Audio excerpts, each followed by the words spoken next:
여러분 반갑습니다.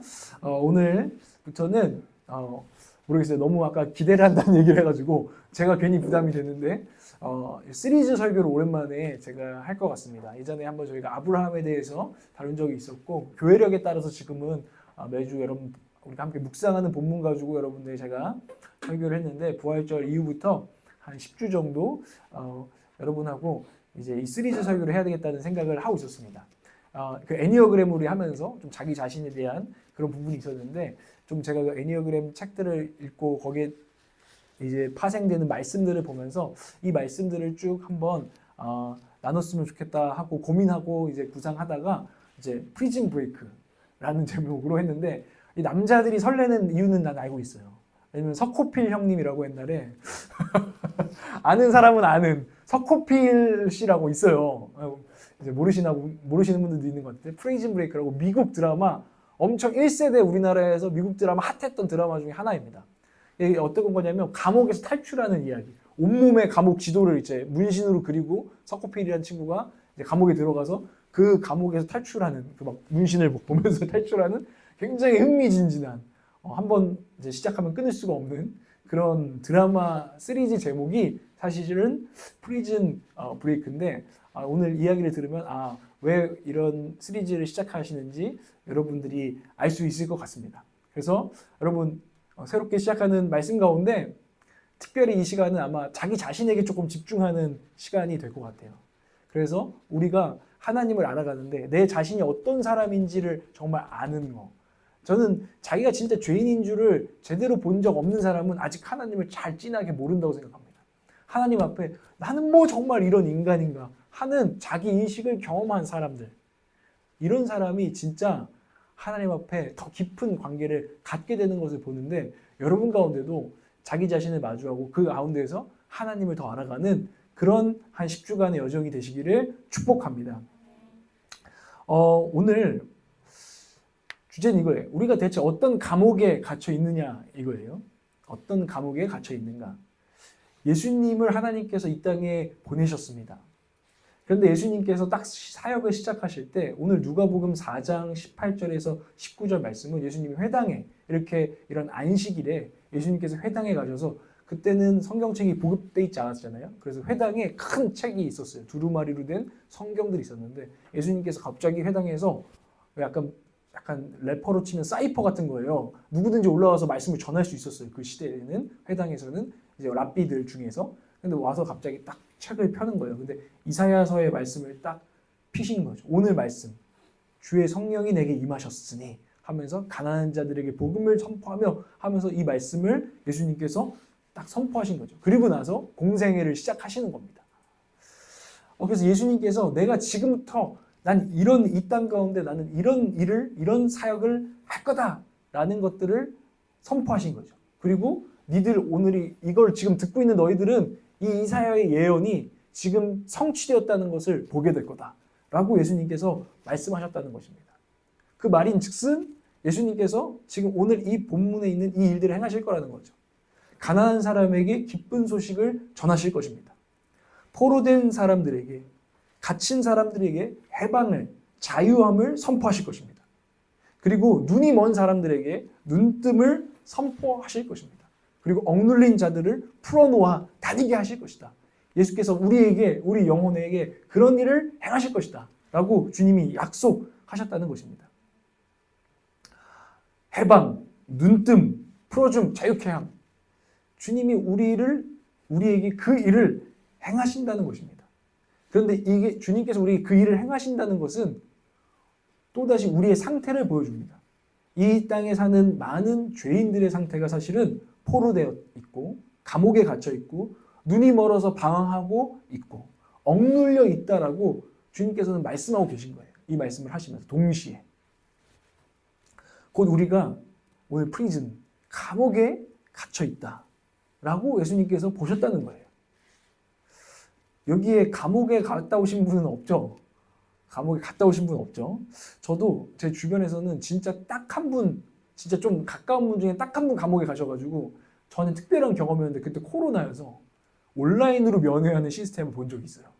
제가 그분을 면회한 건 아닌데 이제 가족들이 그분을 면회하는데 내가 마침 그 자리에 있어서 나도 모르게 그분이 수감복을 입고 온라인으로 보는 걸 나도 모르게 안녕하세요 이렇게 인사를 했던 게 제가 생각이 나더라고요.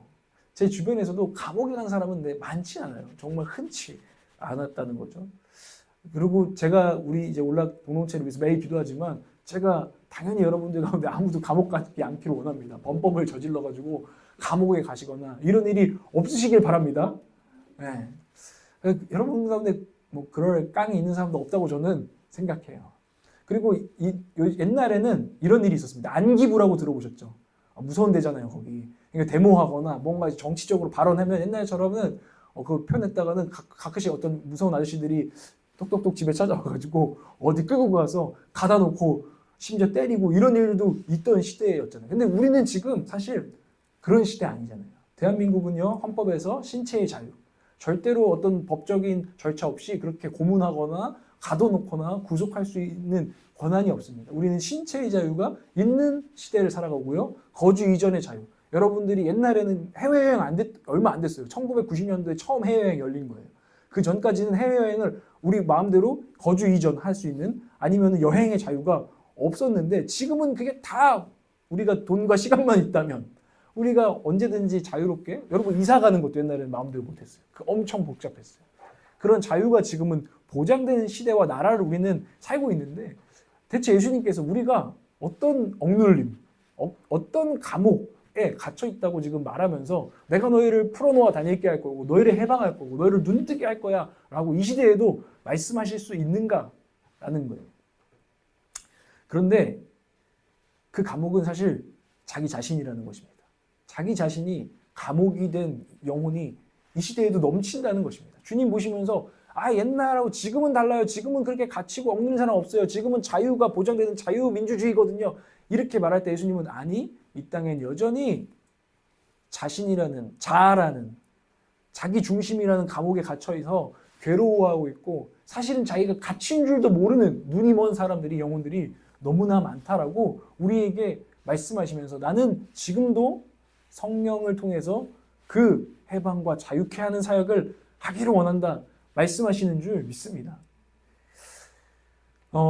유명한 책이 있어요. 저도 몇 번 얘기했던 것 같은데 한병철 씨라는 사람이 피로사회라는 책을 썼고 그게 독일에서 한국 사람인데 독일에서 독일에 출간을 했는데 베스트셀러가 돼서 독일에서는 그 피로사회라는 독일어로는 제가 어떻게 하는지 안 배워서 모르겠습니다. 근데 그 피로사회 이게 독일 사람들한테는 이제 어느 정도 상식이 된 거예요.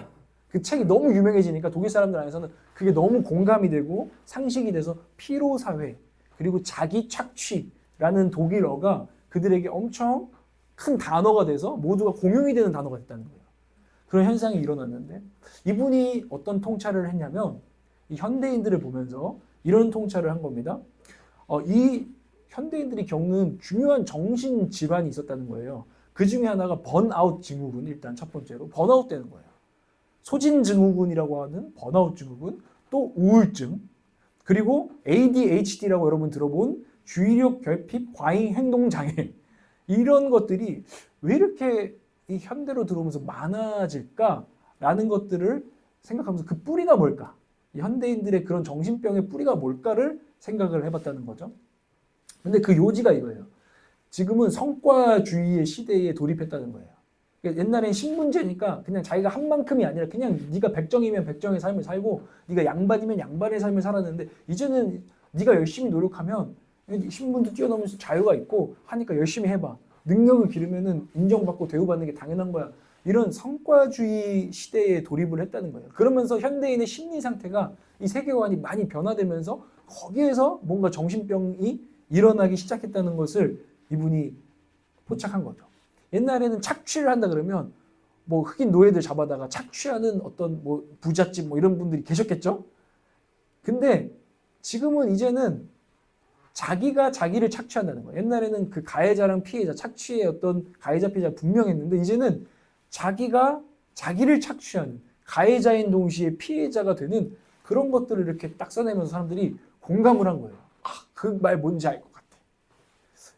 자기 착취는 이 자기 자본주의 기본 원리로서 타인 착취보다 쉽대요. 타인 착취하면 데모도 할 수도 있고 막 이렇게 되잖아요. 자기 착취는 자기가 자유롭다는, 내가 열심히 막 갓생 살 거야. 그래서 나는 엄청나게 능력, 막 효율성, 합리적으로 일해가지고 나는 많은 결과를 낼 거야. 자기 자유잖아요. 그렇기 때문에 사실 착취하기가 훨씬 쉽다는 거예요. 그런 자유롭다는 느낌 속에서 이렇게 이루어지기 때문에 내가 열심히 하는 거지 뭐. 근데 희한하게 그러다 보면 번아웃, 우울증, 주의력, 행동 장애 뭐 이런 것들이 오게 된다라는 것들을 이분이 통찰하신 거죠. 많은 사람들이 공감했습니다. 여러분들은 지금 이 한명철 씨의 주장이 좀 공감이 되시나요? 저는 좀 공감이 되는 것 같아요.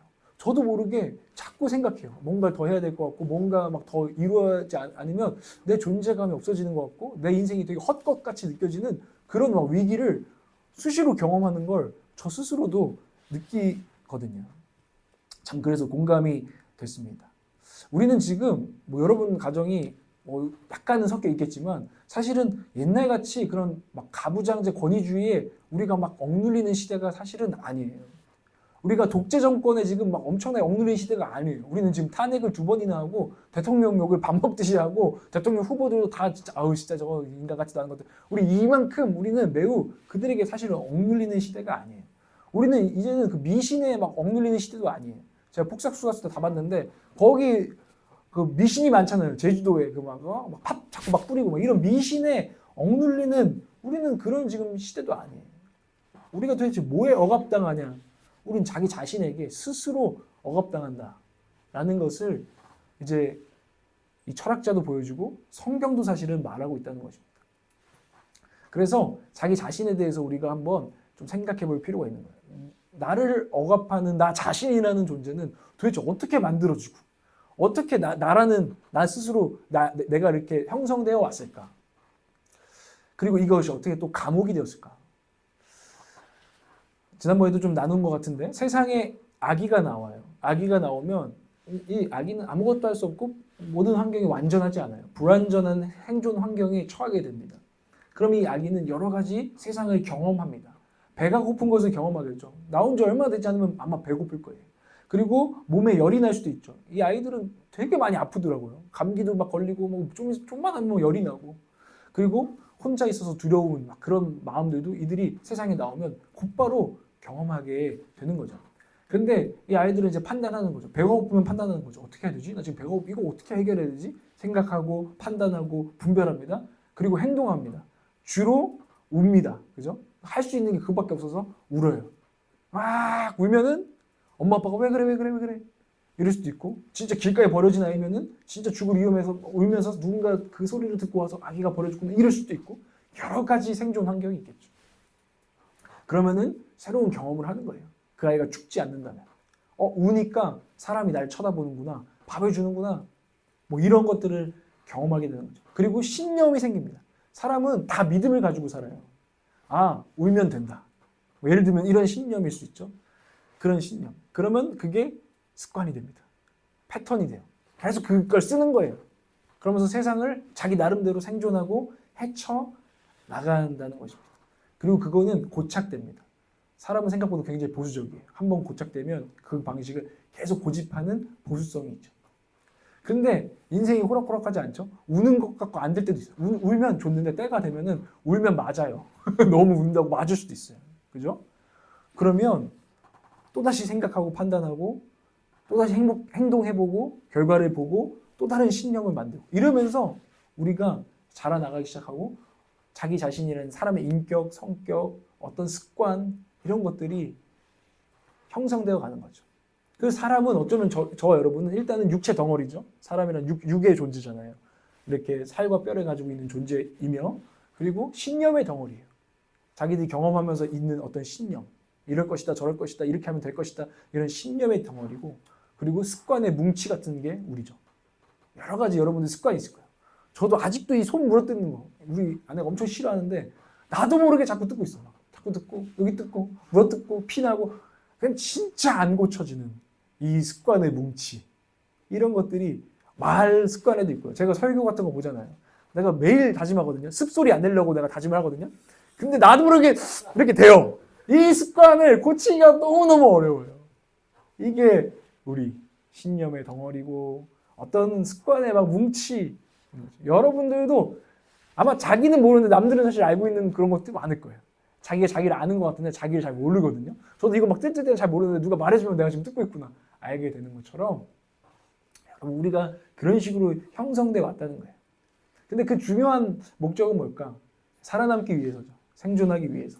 또 사랑받기 위해서. 우리 사랑받아야 되는 존재잖아요. 나한테 관심을 좀 줘. 그러니까 우는 거고 예쁜 짓도 해보는 거고 아니면은 막 이상한 짓도 하는 애들 있잖아요. 관심 달라고 이상한 짓 하는 애들, 사고 치는 애들도 있는 거잖아요. 그런 사랑받기 위해서 살아남기 위해서 때로는 여기서 뭔가 뭐 신분의 상승을 위해서 이겨보기 위해서 우리는 이런 자기 나름대로 발버둥치며 경험하고 또 신념을 갖고 행동하고 습관하는 우리는 그런 존재로 지금까지 형성돼 왔다는 거예요. 지금까지 살아온 모든 여정이 결국 여러분 자신을 지금 형성하고 있다는 거죠. 심리학적으로는 자아라고 하는 건 굉장히 복잡한 거예요. 여러분의 성격, 어떤 기질, 인격, 그리고 여러분들이 보는 세계에 대한 신념, 그리고 여러분들의 습관, 그리고 추구미, 이것도 중요해요. 난 이런 사람이 될 거야 하는 어떤 추구미가 있다는 거예요. 자아 이미지라고 하거든요, 사실은. 근데 이제 요즘 말로는 추구미죠, 추구미. 요즘 말 한번 써봤어요. 추구미. 그리고 가치관. 이게 난 가치 있다고 생각해. 가끔씩 놀라요. 나는 당연히 그게 가치 있으니까 남들도 가치 있을 거라 생각했는데 안 그런 경우도 있는 거거든요. 그건 당신의 가치예요, 사실은. 그런 가치관, 그리고 사고방식. 어떤 일이 되면 여러분들은 자동적인 시스템이 돼 있어요.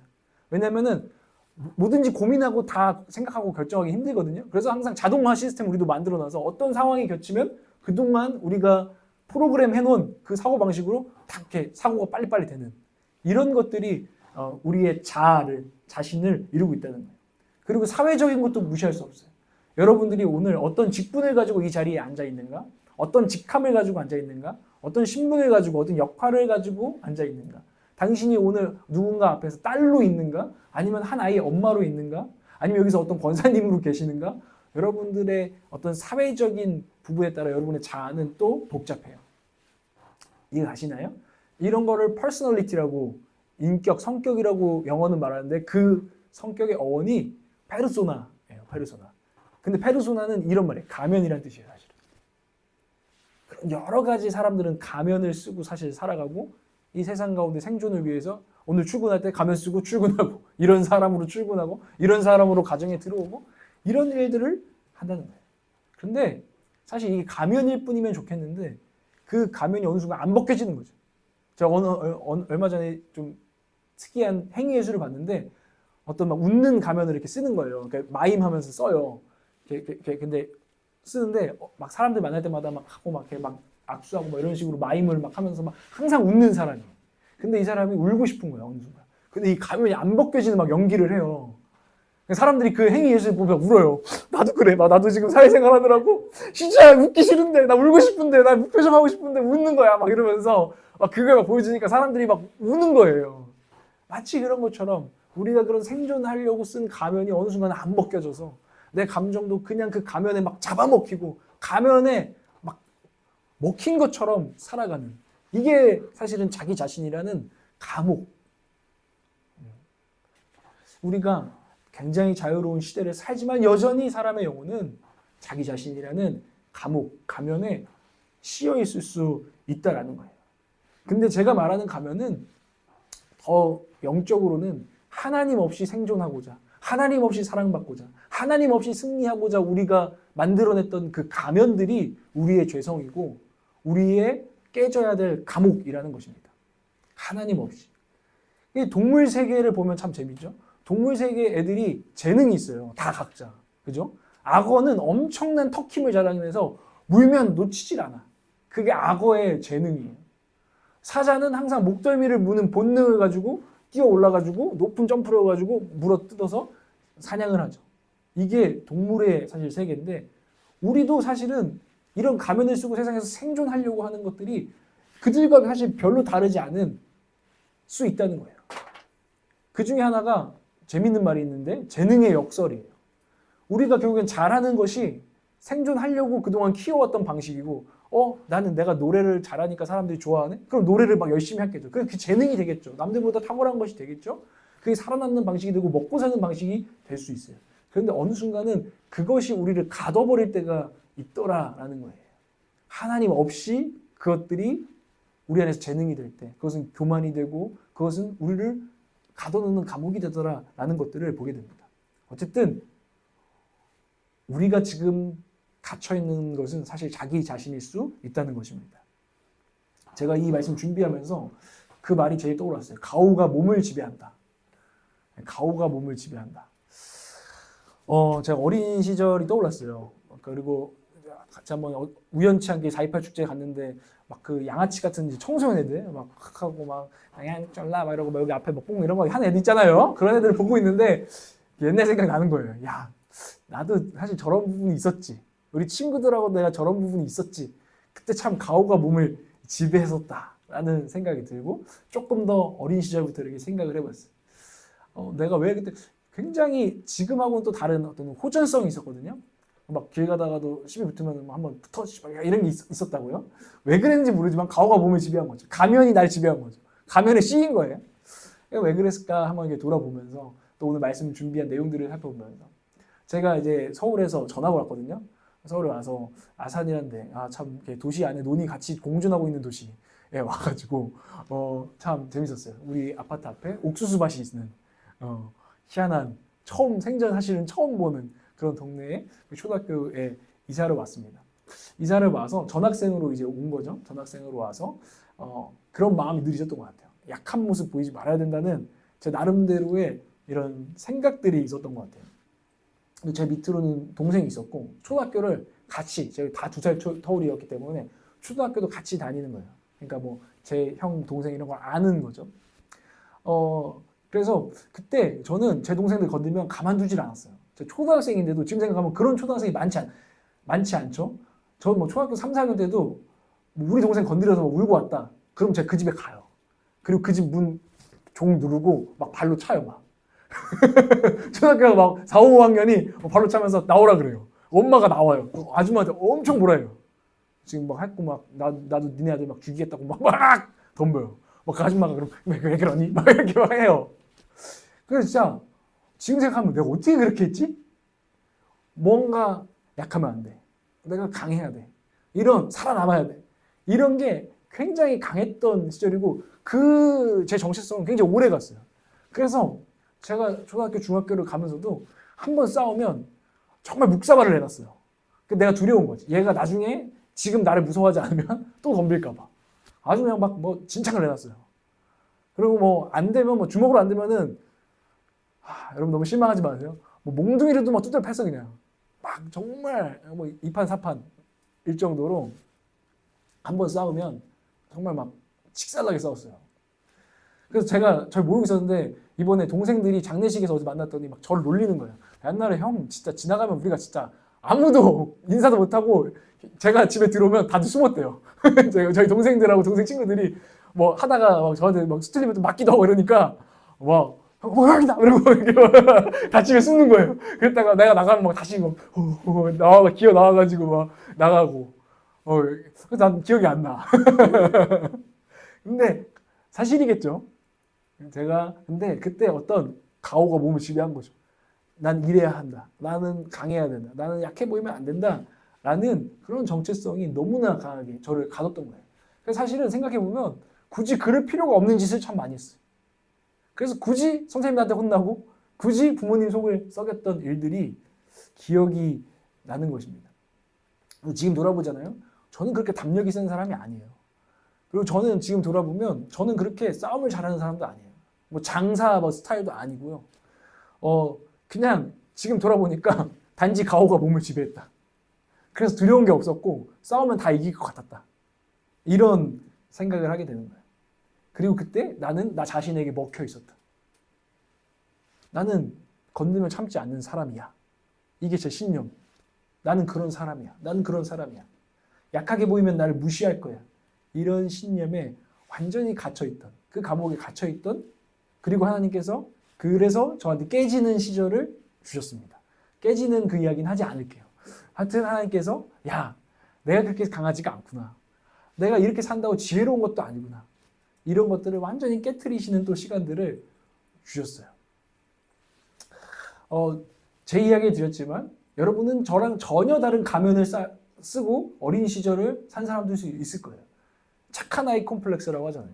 엄마 아빠가 이렇게 하니까 내가 말 잘 들으니까 심부름 잘하니까 좋아하시는구나. 내가 이렇게 예쁨 받아야겠구나. 이런 또 가면을 쓰고 사는 사람들. 그래서 착한 아이 콤플렉스라는 게 생겼던 것이죠. 그런 사람들. 착하게 보이면 사람들은 날 좋아하게 될 거야.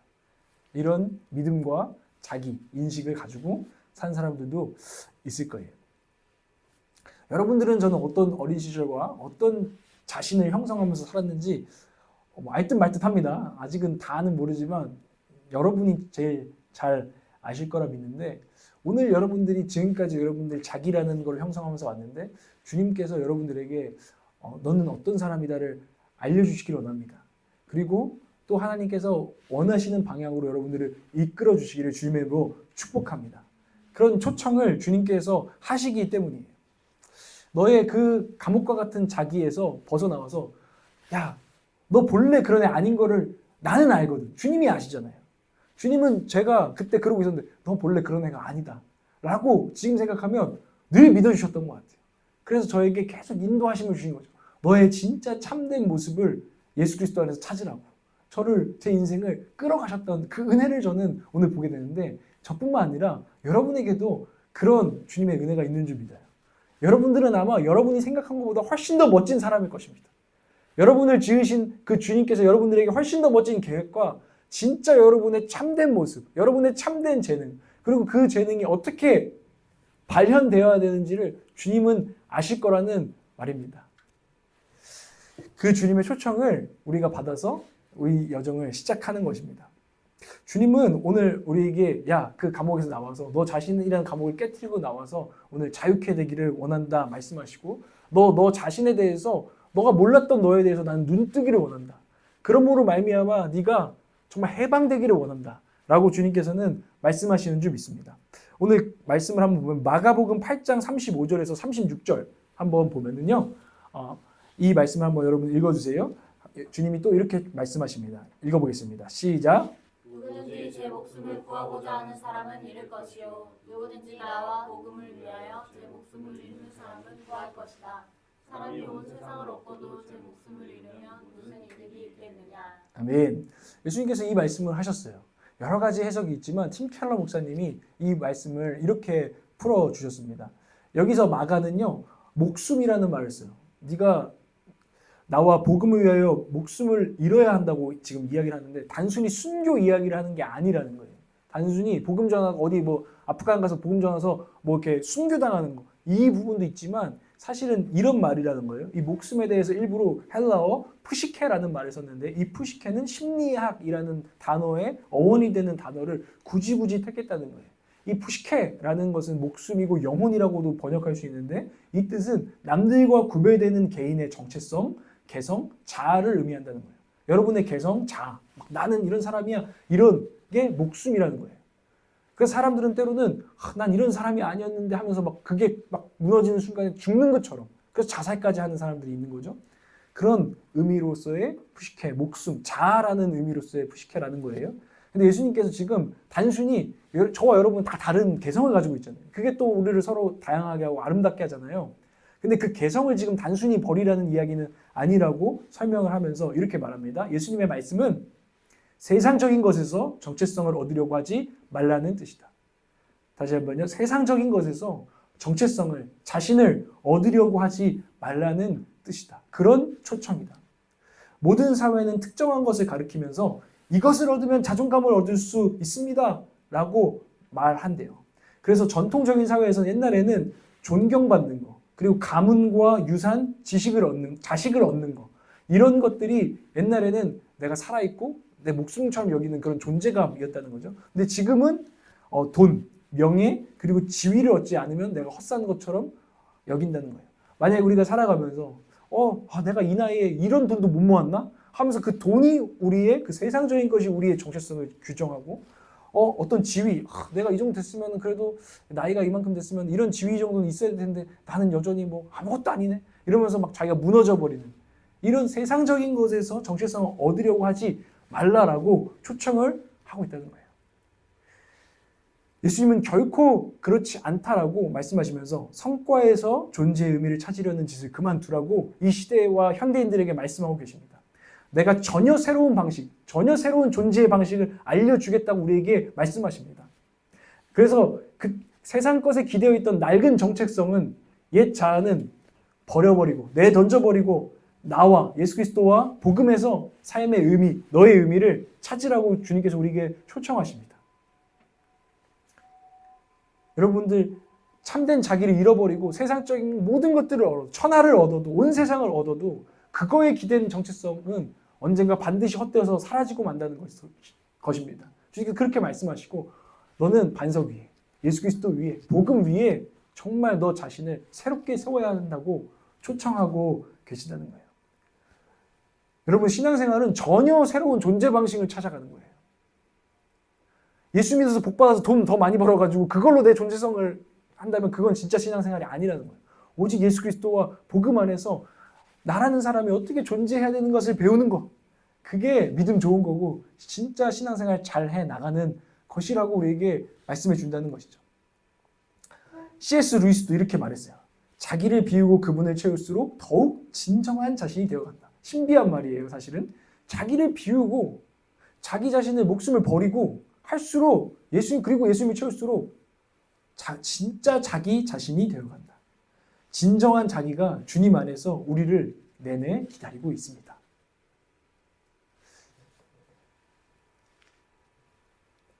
여러분 우리가 막 갈망하고 소망하는 것은 때로는 사실은 사람들이 말하는 거 듣고서 나도 그거 해야겠다. 나도 그걸 막 사람들이 돈을 벌어야 된다고 하니까 돈을 벌어야 될 것 같고 좋은 집을 사야 된다니까 그 집을 사야 될 것만 같고 이런 소망에 우리가 이끌려 사는데 그건 진짜 너의 소원이 사실은 아니라는 거예요. 여행 있잖아요. 여행 이야기의 플롯은 참 재밌답니다.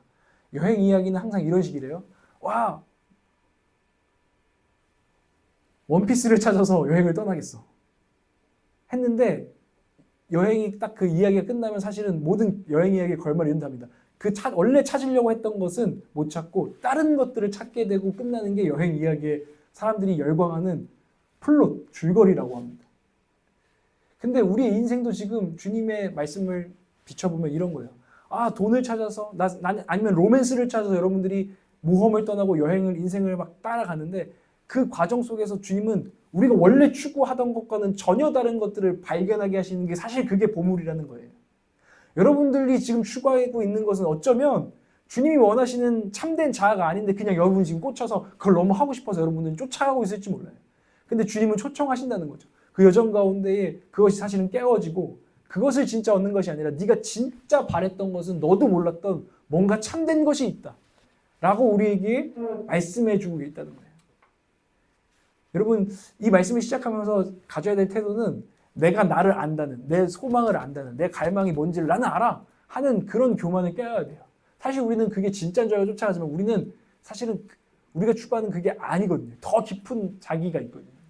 근데 주님은 난 진짜 니들이 진짜 원하는 그것을 참된 자아를 너에게 주고 싶어 라고 우리를 초청하신다는 것입니다. 믿으십니까? 그런 여정을 오늘 이제 이 설교를 통해서 시작하자고 저는 메시지를 전하고 있는 것입니다.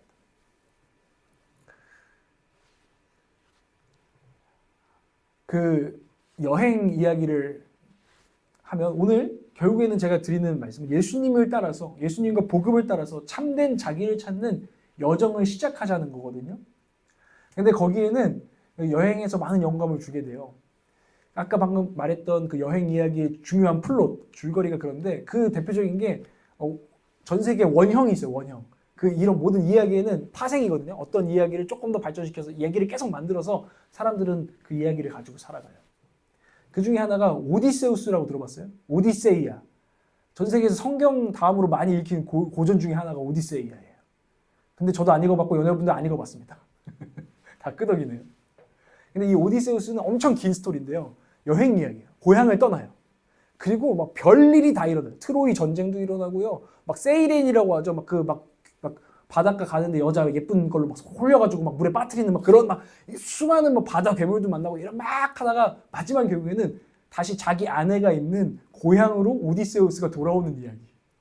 근데 되게 재밌는 이야기는 이 모든 모험을 끝나고 고향에 딱 돌아왔는데 거기서 또 마지막 모험을 기다리고 있는데 오디세우스가 너무 수염도 나고 그동안 너무 달라져 버린 거예요. 너무 긴 여행. 그 당시 그 고향 사람들이 네가 진짜 오디세우스라고 막 하면서 막 그 사람을 시험해요. 근데 결국에는 또 다른 마지막 모험을 거쳐서 오디세우스가 내가 오디세우스라는 것을 증명하면서 끝나고 결국엔 자기 아내랑 침대에 누워요. 자기 집 안방에 온 거예요. 그리고 그 이야기가 끝나는 거예요. 그 모든 여행 이야기가. 그러면서 김영하 작가가 이렇게 얘기하더라고요. 그 오디세우스가 그토록 길고 고통스러웠던 인생의 여행을 한 목적은 고작 자기 자신으로 돌아오기 위한 것이었다. 제가 이 말씀을 드리는 이유는 신앙생활도 아까 말씀드렸지만 결국에는 우리는 성경이 이렇게 말합니다. 우리의 인생을. 네 자기 자신을 찾는 여행이라고. 그래서 C.S. 루이스의 소설 제목은 우리가 얼굴을 찾을 때까지. 왜 그런지 아십니까? 창세기 1장이 뭘로 시작해요? 하나님의 형상으로 시작해요. 인간을 하나님의 형상으로 아름다운 형상으로 지었다. 그런데 너희들이 죄 가운데에서 깨어져 버렸다. 마치 피카소의 초상화처럼 그냥 예쁜 얼굴이 아니라 막 이렇게 그 얼굴이 찌그러지고 깨어진 것처럼 너희의 하나님의 형상이 너희들이 깨어져 버렸다고 시작하고 놀랍게도 계시록은 이렇게 끝납니다. 해같이 밝은 주님의 얼굴로 끝납니다. 하나님의 얼굴을 찾는 그 이야기로 성경은 끝난다는 거예요. 이런 관점으로 성경을 볼 수 있다는 거예요. 그래서 여러분의 인생 가운데 하나님의 관심이 뭔지 압니까? 깨어진 저와 여러분의 형상을 회복하시는 겁니다. 천국 가는 그날까지 하나님께서 고난을 주든 시련을 주든 시험을 주든 아니면 위로하시고 사랑하시고 누군가를 만나게 하시고 하는 모든 인생의 그토록 길고 험난한 인생을 통해서 하나님이 원하시는 것은 우리의 형상을 회복하는 것입니다. 하나님 아버지의 형상으로. 이게 신앙생활이라는 긴 여행이에요. 그 여행의 길이는 뭐 알 수는 없죠. 누가 먼저 갈지는 알 수가 없는 것이니까. 그러나 이 인생을 통해서 하나님이 이루시는 거예요. 결국에는 자기 자신으로 돌아오는 여행. 참된 자기를 찾는 여행. 여러분 참된 자기 자신을 예수 그리스도 안에서 찾는 여행을 시작하시라는 거예요. 근데 그동안은 예수 그리스도가 없는 인생은 자기 혼자 그걸 찾으려고 뛰어다니는 인생이죠. 이것도 해보고 돈도 벌어보고 뭣도 해보고 하는 거죠. 그러다가 예수 그리스도를 만난 인생은 예수님께 이 여행 항해의 선장을 예수님께 내어드리는 게 이 여행을 전환점을 시키는 거죠. 우리 인생이라는 여행의 전환점인 거예요. 여러분 예수 그리스도가 여러분의 인생 항해의 선장으로 오셨습니까? 그 주님과 함께 진짜 참된 나를 발견할 준비가 되셨습니까? 이게 신앙생활 깊이 하는 것입니다. 저 여러분이 이런 은혜의 전환점을 가지시기를 축복합니다. 오늘 누가복음 4장 19절은 이는 은혜의 해니라고 선포하면서 예수님이 너의 감옥에서 너를 끌어낼 것이고 이제는 은혜의 해가 새로운 때가 시작되었다라고 선포하시는데요. 여러분의 인생에도 예수 그리스도를 주인으로 선장으로 삼고 정말 참된 자기를 찾는 그 은혜의 항해가 새롭게 시작되시기를 주님으로 축복합니다. 근데 아멘인데요. 할렐루야고 좋은 일입니다. 그런데 아까 뭐랬죠? 이 여행에는 반드시 고통이 있어요. 고통이 없는 모험과 여행은 없어요. 그리고 희한하게 고통이 있는 여행만 추억이 되고 기억이 됩니다. 예상치 못한 상황들을 만난 여행들이 결국에는 기억에 남는 여행이 되는 것처럼 주님께서는 우리의 인생 가운데 우리의 뜻대로 흘러가지 아니하게 하시고 우리 가운데 개입하실 것입니다. 우리 가운데 모험을 주실 것입니다.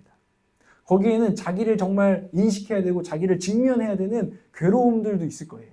그리고 그것들을 깨트리기 위해서는요. 뼈를 깎는 고통도 있을 거예요. 이제 결혼하시는 두 형제 자매 여러분, 결혼은 복된 일이고 새로운 여정이지만 뼈를 깎는 자기 자신 원래 내대로 살 수가 없는 그것을 버리지 않고는 살 수가 없는 그런 여정을 시작할 거예요. 그래서 유부가 아닌 너희들도 다 결혼하라고 저는 선포합니다. 하나님의 뜻만 아니라면 아니면 아주 지독한 인간들을 만나고 모험을 경험하시기를 축복해요. 왜냐하면 하나님께서 여러분을 하나님의 형상으로 만들기 원하거든요. 종민이 아까 센스 없었지? 몇 년만 좀 결혼 생활 제대로 해봐. 그럼 센스가 조금씩 생기기 시작할 겁니다. 하나님께서 여러분들을 하나님의 형상으로 센스가 뭐예요? 배려심이잖아요, 사실. 그렇죠? 그런 것들을 길러내시기를 하나님 원하세요. 하나님 우리 인생의 목적을 가지고 계신다는 거예요. 여러분, 그때 우리의 거짓자, 정말 거짓된 자, 우리를 감옥까지 가둬뒀던 자아가 풀어지고 참된 자와 하나님의 얼굴을 찾게 되는 여정들이 있을 거예요. 그래서 모험을 여러분 하십시오. 어려운 일들을 피하지 마십시오. 하나님과 함께 헤쳐나가시기를 주님으로 바란다는 것이죠. 그래서 막 예수님 안 믿어. 예수님 믿으면 더 고민스러워요. 알아요? 예수님 제대로 믿는 사람은 오히려 고뇌가 많아요. 예수님 제대로 따라가고 예수님 현장으로 놓고 예수님이 항해한 대로 따라가잖아요. 힘들 수밖에 없어요. 안 힘들다면 그래서 신앙생활 좀 돌아보라고 하는 게 그런 이유예요. 물론 예수님께서 때로는 좀 쉬어 가야겠는데 하면 평온한 바다를 주시지만 예수님께서 거기서 절대 우리를 두시지 않는 게 인생이라는 걸 우리는 알아요. 근데 그래서 여러분, 저는 오늘 이 항해를 마침 여러분 시작하기로 정말 결정하셨다면 고민이 오고 고뇌가 오고 고난이 오고 변화돼야 되는 그 상황들이 오고 그래서 짜증이 나고 왜? 내가 이렇게 하면 왜 안 돼? 하는 이런 상황이 왔을 때 여러분 똑같이 그렇게 반응하고 마치 당신이 배의 주인인 것처럼 왜 안 돼? 이렇게 가면 왜 안 돼? 하지 마시고 주님께 이 항해 내어드렸습니다. 주님 이곳을 통과하게 하신 이유가 있겠지요 하면서 당연히 여기시고 기쁘게 여기시고 그 파도, 거친 파도를 받아내시기를 저는 바란다는 거예요. 주님이 바란다는 거예요. 여러분 그럴 준비가 되셨습니까? 결혼할 두 분 준비되셨습니까? 이번 주에 한 배를 타고 주님과 함께 이제 새로운 그죠? 딱 이제 주례 마치고 딱 새 출발하면 그 새로운 항해를 출발하는 거잖아요. 힘차게 출발하시길 주님으로 축복합니다. 마지막으로 이 프리즌 브레이크 해방의 여정을 시작하면서 여러분들한테 요구되는 이 항해에 요구되는 태도를 말씀드리면 첫 번째로는 내면의 소리에 귀를 기울이십시오. 그동안 여러분들이 당연하게 여기는 당연한 사고방식 이 상황이 오면 내 마음 가운데 영혼 가운데 가장 큰 목소리가 있을 거예요. 너무 당연해져서 그 목소리가 아니라 주님의 세미한 음성을 찾아내시는 저와 여러분 되시기를 바랍니다. 그럴 때에야 자기를 깨고 나아갈 수 있습니다. 두 번째로는 참 자유와 구원의 삶을 여러분들이 살고자 하는 갈망이 있어야 돼요. 나 정말 여기서 나 지금 난 괜찮은데 이 고집으로는 절대 회개하지 않아요. 사실 그건 아직 때가 필요한 거예요. 하나님께서 그런 사람에게는 고난을 주실 것입니다. 그렇게 난 괜찮은데 내 이전의 방식대로 살아도 될 것 같은데 하나님께서 그렇지 못하게 상황을 주실 것입니다. 그래서 우리 안에 마음을 주실 것입니다. 나 이대로 살 수 없어. 참 자유와 구원을 위해서 나아갈 거야 하는 갈망이 여러분 가운데 필요하다는 것이죠. 세 번째로는 하나님 앞에 솔직하고 진실하게 자기 자신을 직면할 용기가 필요해요. 자기를 직면할 용기가 어느 순간 정말 필요해요. 우리가 제일 화날 때는 저의 모습을 제대로 찝어냈을 때 제일 화가 나요. 제가 아내한테 제일 화낼 때는 아내가 제 모습을 정말 찍을 때 제일 화가 나요. 제일 괴로워요. 막 분이 일어나요. 그런데 여러분 그것들을 솔직하게 직면할 용기가 이 항해에는 너무너무 필요하다는 것을 꼭 기억하십시오. 그리고 그 다음 그림을 보여주십시오. 그리고 여러분 알을 깨뜨리려고 여러분 하셔야 돼요. 오늘 신앙생활이 그런 거구나 당연하게 받아들이고 나는 나를 깨뜨릴 것이다. 그동안 내 힘대로 살아오려고 했고 하나님 없이 이루어졌던 나라는 존재를 깨뜨리고 싶다 라는 마음이 여러분 가운데 보여주시기를 축복합니다. 오늘 병아리가 알을 알에서 나올 때가 되면 이제 세상으로 나올 때가 오면 알에서 쪼아야 되는 거예요. 쪼면은 알이 흔들리는 거예요. 그럼 그제서야 어미닭이 와가지고 나올 때가 됐구만. 드디어 좀 지 안에서 벗어나고 싶은 마음이 들었구나 하고 와서 같이 쪼아줍니다. 그렇게 닭은 나오는 거예요. 이게 줄탁동시라는 사자성어입니다. 여러분들이 스스로 이제는 정말 성장해야 되겠고 하나님 안에서 더 거룩해져야겠구나 하는 그런 마음들. 그게 어떤 사람에게는 상황과 환경이 없어도 내적인 하나님의 감동하심으로 저를 깨트리기 원합니다 하고 나가는 사람이 있을 것이고 어떤 사람은 성장이 더뎌진다 싶으면 하나님께서 고난과 고뇌를 주셔서 이제 나갈 수밖에 없어 하는 시간도 주실 것입니다. 뭐가 지혜로운지는 여러분들이 판단할지어다. 그거는 여러분들이 근데 지 성격대로 가요. 그러나 결국에는 당신이 당신을 깨트려서 쪼기 시작할 때 알이 흔들리기 시작할 때 성령은 도우시기 시작할 것입니다. 여러분들이 그것을 깨고 나올 수 있도록. 그래서 요한계시록 3장 20절에도 보아라 내가 문 밖에 서서 문을 두드리노니 주님은 기다리고 계세요. 근데 그 주님 편에 있는 곳에 문고리가 없어요. 주님은 문을 자기가 잡아 당기지 않으세요. 오직 안에서만 열어서 주님 들어오십시오. 주님 저를 깨트려 주십시오. 하게 주님은 기다리신다는 거예요. 여러분 문을 여시기 바랍니다. 주님께서 여러분들에게 새로운 참된 자유를 주시기 원하셔서 기다리고 계신다는 사실을 기억하시기를 주님의 이름으로 축복합니다. 그게 오늘 이 시리즈를 출발하면서 하는 주님의 마음이고요. 자기 자신이란 감옥에서 브레이크, 프리즌 브레이크라는 제목을 전한 이유예요. 여러분, 자기 자신이라는 감옥, 프리즌 브레이크 하는 이 한 10주간의 여정을 오늘 저와 여러분 시작하셔서 놀라운 깨어짐의 역사가 여러분의 삶 가운데 일어나길 원합니다. 그리고 놀라운 하나님 형상을 더 닮은 역사가 일어나서 저 형제를 어느 순간 봤더니 하나님의 얼굴을 제가 보았습니다. 저 자매의 성품 가운데 하나님의 성품을 제가 맛보았습니다. 이런 영광이 저와 여러분 삶 가운데에 새로운 시즌이 열리기를 주님을 축복합니다. 이 시간에 함께 기도하겠습니다. 함께 기도하기를 원합니다. 오늘 말씀 가지고 같이 기도하는데, 하나님, 우리에게 자기 자신을 볼 수 있는 눈을 열어주시옵소서. 주의 성령이 내게 임하셨으니 내가 눈먼 자를 눈뜨게 하신다는 주님의 말씀대로 제 삶 가운데, 다른 누구가 아니라 제 삶 가운데 저 자신을, 저도 몰랐던 저 자신을 주님 밝혀주시고 하나님 직면할 수 있도록 인도하여 주시옵소서. 그리고 깨트릴 마음을 제게 허락하여 주셔서 주님 원하시는 영광을 받아 주시옵소서. 우리 시간에 함께 기도하겠습니다.